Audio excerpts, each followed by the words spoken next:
What's up YouTube, Awesome Yu-Gi-Oh here, and we recently got the new ban list, which means it's time for some new deck profiles, and we're starting off the series with Nekroz for the July 16th, 2015 ban list. I started off with this deck because, well, it's the deck that got hit the most, kind of, and it was the best deck last format, and in my opinion, this is probably still going to be one of the best 4 to 5 decks, and actually I don't think there's a question about it. So I'll go ahead and show you the list I came up with. It even has a side deck. Of course, the side deck isn't set in stone at all since we haven't really defined the format, but then again, not that much changed since the last format. So yeah, I felt kind of good about this. So I did tag out some cards, or at least I made some choices to fill some spots that we lost, and had some ideas of how to best adapt to, for example, Shuriken being put to 1. So without further ado, here's the deck list. So we have the 1 Trishula, 1 Gungnir, and then I added in the 1 Decisive Armor. Now, Decisive Armor has been put in the deck mostly because of Towers Turbo has become a deck recently, and this helps you out the Towers. So if Towers isn't going to be a deck, I'd probably cut this again, but for now, the 3 big guys. Then we have your double Brionac, of course, double Colossalus. I have been thinking about upping this to 3, but if I were to want more spells, I'd do something else, which I'll talk about in a bit. Triple Valkyries. I'm still going to be playing this. This is mostly now for attack stopping in the mirror match, because the mirror match is still going to be a prevalent matchup. Like I said, I still think this is definitely one of the best decks. And then the guy who has become more important than ever, Unicorn. Now may I remind you that Unicorn can get you back Shuriken from grave as well. So even though we only have 1 Shuriken, we can cycle through it with Unicorn, and that's why, like I said, Unicorn is going to be more important than ever, not only as a Kaleidoscope summon, but now also as a Cycle summon, since Cycle isn't going to be used with Shuriken as much. Normal summoning a Manju, getting a Unicorn, cycling the Manju for the Unicorn, plays like that, or something like that, can be more seen from from now. So Unicorn definitely was the most important card in the deck already, has become even more important, which is cool. You have to be more careful with how you play these cards right now, these blue cards, which is kind of cool. I kind of like the hit that they did. They definitely far from destroyed this. Like I said, still going to be within the top 5, maybe even the best deck. We'll see about that. But once again, there's going to be a bit more of a thought process using this deck, just like when Preparation got from 3 to 1. First you can just, you know, misplay all day and really didn't matter. With Prep to 1, it got a little bit difficult, a little bit more difficult, and now with Shuriken to 1, once again you have to up your game a little bit to be optimal with this deck. So that's the blue cards. The 1 Shuriken, like I said, I implemented Dance Princess, multiple reasons. Rogue is going to be more prevalent in a mirror match, or yeah, at least in, you know, Rogue calling BA, Shadol, Clifford, Rogue.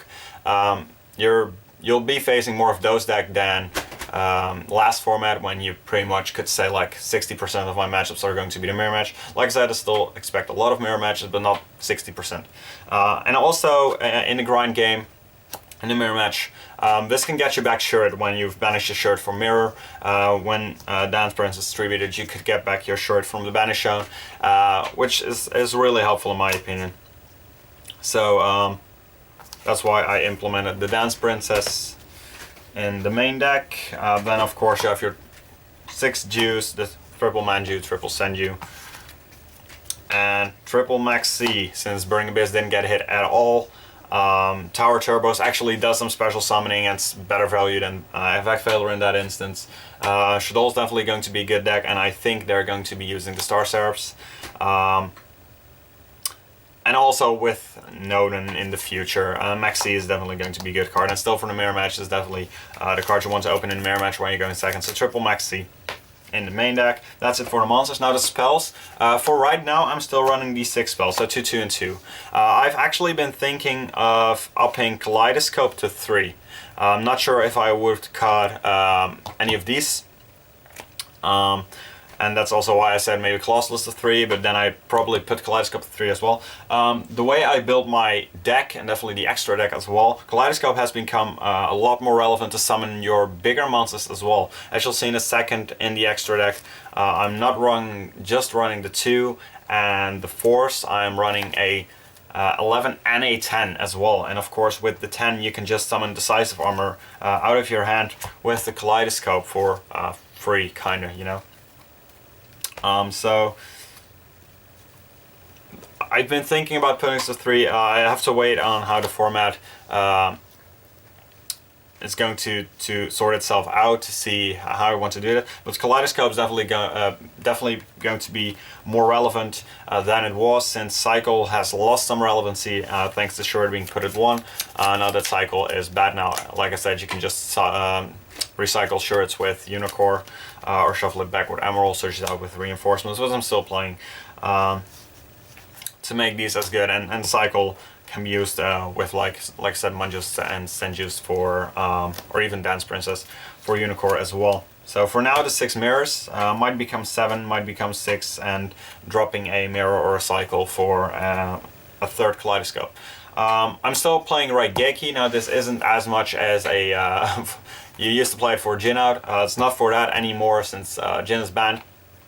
But I still like this card, and with the Decisive Armor, you can OTK with this deck, so this can just clear boards. It can clear threats like Thunder King, Majesty's Vanity's Fiend, so I still think this is a good card to have in the main deck. Of course, Preparation of Rites. Double Rota. I didn't want to go triple since I only have 3 targets, double Colossus and then the 1 Shurit. So but this definitely might be a card that I'm going to bump to 3 if I'm going to, because I haven't had enough time to playtest really, or you know, did enough playtesting to see if I want to run this at 2, maybe even 1, but I feel like 2 definitely at least, or maybe even 3 just to get to the Shurit quicker. But I wanted to do these profiles pretty quickly, and I have a lot of profiles planned, so I had to play with a lot of decks in a minimal amount of time so I can upload these relatively quickly. So for now I went with Double Rhoda. And then Double Shared Ride, so this is definitely the best card to go when you're going first in a mirror match. And like I said, if anyone's saying Shurit to put to 1 is killing this deck, that's incredibly ignorant. Nekroz is still going to be an extremely relevant deck, and possibly still the best deck. I'm not saying that is not an option. It's definitely an option for Nekroz to still be the best deck. So for now, I'm definitely still playing 2 Shared Ride in the main deck. Then we have the triple MST, definitely for Towers Turbo, and just other Rogue decks. Like I said, you will be seeing more Rogue as well. And then the 1 Emptiness I put in the main deck to kind of replace the Gen Lock in some sort. It's still a soft lock card, and definitely in the mirror match this can be extremely relevant. And also against Towers Turbo, when you've established a field with Valkyros, and you can flip this to shut them off their special summons, and when they can't special summon, they pretty much can't summon the Turbo, or the Towers as well, so definitely a handy card. Now for the extra deck, we have the level 12 Dragon Master Knight, but it's just your level 12 for Kaleido Mirror. You have a level 11 for your Kaleido Mirror Gungnir plus Unicorn or Trishula plus Colossus. Sorry, not Trishula, this is for Trishula plus Colossus, Valkyros plus Colossus. And then you have your 10. Now this is Ascension Sky Dragon. I know not everyone is going to have an Ascension Sky Dragon, but Leo, for example, Leo's a level 10. I'm not playing Phaler, so I'm not going to actually synchro into these guys. So I'm just, you know, like blinging out or something. But Leo's definitely an option for level 10. Now this is for Brionac, Unicorn, or Gungnir, Colossus. But mostly so you can just summon Decisive Armor from hand without having to use Shurit, because like I said, Shurit is going to be a bit more rare in usage since it's put to 1. 2 Force, of course, your 2 Heralds as staple. The 1 Daigosaur Emerald, now I definitely want to find some room to put in a second one, but I'm not sure what I want to cut yet. Because like I said, it's going to be extremely important to constantly recycle Shurit. And Emerald is another card that will help with that in the longer grind game. But I haven't made too much, so for now I'm just playing one. Accident, Diamond Dyer, Spot Removal, Castell, Silent Arc, which I implemented again. It's terrible to see. Silent Arc, because of the emptiness and people dropping the Jin outs, since there is no more Jin, making Arc plus the emptiness can just steal your game still. So I put that back in the deck. Then you have your Diamond, Ptolemaeus combo, Shadowland Bier. They're going to be real decks, definitely real decks. So these two are absolutely relevant.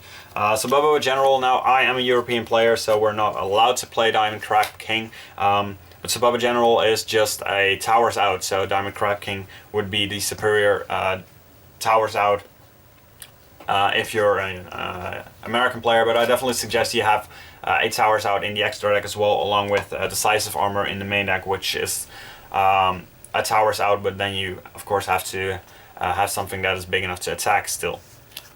So Crab King or Subbaba General, depending on where you're at, have a Jin out or a towers out in your extra deck. And then Dweller and Rhapsody to round up the extra deck. So like I said, I do have a side deck, nothing set in stone here, but for now I'm running the Thunder King. Once again, this is just strictly for the mirror match. People won't be running Jin out, so this can really stick even more than it did. And this can just completely blow out the mirror match. Double Fire Hand, double Ice Hand for anything rogue, any back row. Lose one turn is going to be a big card coming for math. These help. And against just the slower Klee decks, this is really good. Teller, just any rogue decks. I'm still playing one Lancia. This might be dropped. Lancia had multiple versatility because it can prevent or out, however you want to say, the Jin lock, but still good against Trisha and the mirrors. So for now I'm running one. I might drop this. Triple Typhoon, this is definitely important. So I'm playing Triple Typhoon instead of Triple Decree right now, just to prevent towers from ever hitting the field. Clifford, Towers Turbo is a fragile deck, but it's definitely a deck you have to look out for. So Triple Typhoon is definitely the best option to answer that, along with your MSTs. Triple Mind Crush, mostly for the mirror. The Torrential Tribute, which I definitely still like, even though it's not used as in Towers Out anymore. It's a blowout card. And then Double Breakthrough Skill, which is definitely a defensive card you'll need in the side deck. So yeah, that's the Nekroz deck profile for July 16th. In the comment section down below, let me know what you think of Nekroz and how you feel it's going to be standing in the metagame. Do you feel it's going to be the best deck, the second best deck, the third best deck, or do you feel it's not going to be relevant at all? Like I said, I'm pretty sure, I can say that I know this is going to be in the top 4, and I might even go as far as say that this is still the best deck, at least until the next set drops, or maybe when Noden comes out, there's going to be something that's better, but for now, I'd still say this is the best deck, honestly. Anyway, thank you guys for watching. Please leave a like down below if you like this video. Also keep the suggestions going. I have some things on my to-do list. I have Yang Zing because of Trishula. I feel like Yang Zing's probably the best deck to use Trishula with, so I'm going to do Yang Zing. Harpy, of course, is going to come. Harpy's pretty much my thing on this channel. I did want to do Dragunity as well, since Raven got to 2 and it might be playable now, so I kind of wanted to do that. I'm going to do Towers as a Towers Turbo as well, since I don't have that, but decks like Shadow and Burning Abyss I probably won't be doing, since really there hasn't changed that much or if anything at all since last list. So I might not be doing those. And then of course Mermail is definitely going to be coming. So yeah, thank you guys for watching. I'll see you guys next time. Bye!